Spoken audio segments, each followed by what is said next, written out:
Hello and welcome to Alive with Amanda. Today we're going to be talking about my number one tip that I would give somebody who is just starting out in the field or just starting out in private practice. And I was actually thinking about this on a car ride. Sometimes you think about things and random things, and I was thinking about my videos and what I wanted to talk about. And if somebody really were to ask me like really good advice, like give me like your best piece of advice, like what would I say? And honestly, I would tell somebody, go to your own therapy, go to therapy, get a therapist and do the work. Go in, if you want to do it virtually, that's fine.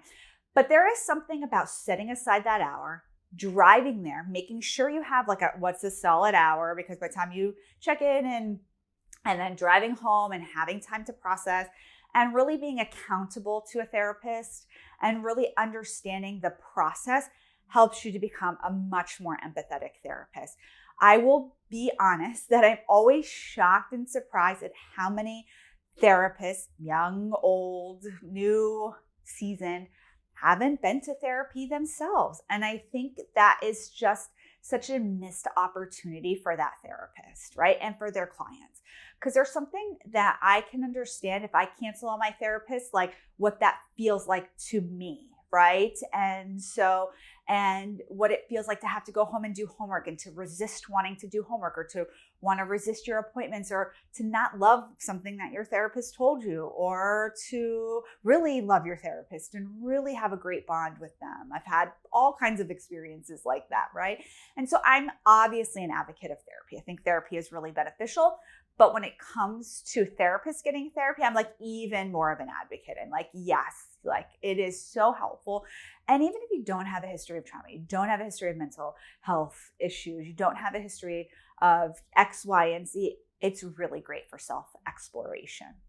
I'm going to tell you one of my favorite things that I did in grad school that was really related to self-exploration. But first, I want to thank our sponsor, TherapyNotes. If you're looking for an electronic health record that can help you in your journey in being a therapist, one that can help you write your notes, send paperwork to clients, take payments, bill insurance, send reminders to clients, send paperwork. It's so fantastic. They have a free telehealth option, so you don't have to worry about paying for additional telehealth or how you're going to see your clients, especially if you're building a virtual only practice. So I highly recommend that you check out TherapyNotes. One of my favorite things that I did in grad school was when I was in my practicum and I wrote a journal when I was seeing clients for the first time. They're a really great professor, and he encouraged us to do this. And I remember I really love journaling. I've always loved journaling as a kid. I had journals throughout the years. So this was so in line for me.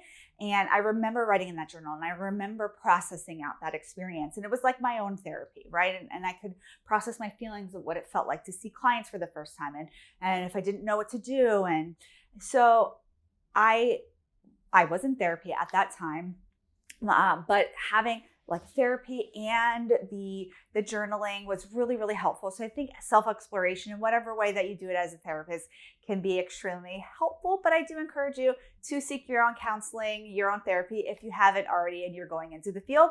I hope this was helpful. I'll see you soon, everybody. Bye.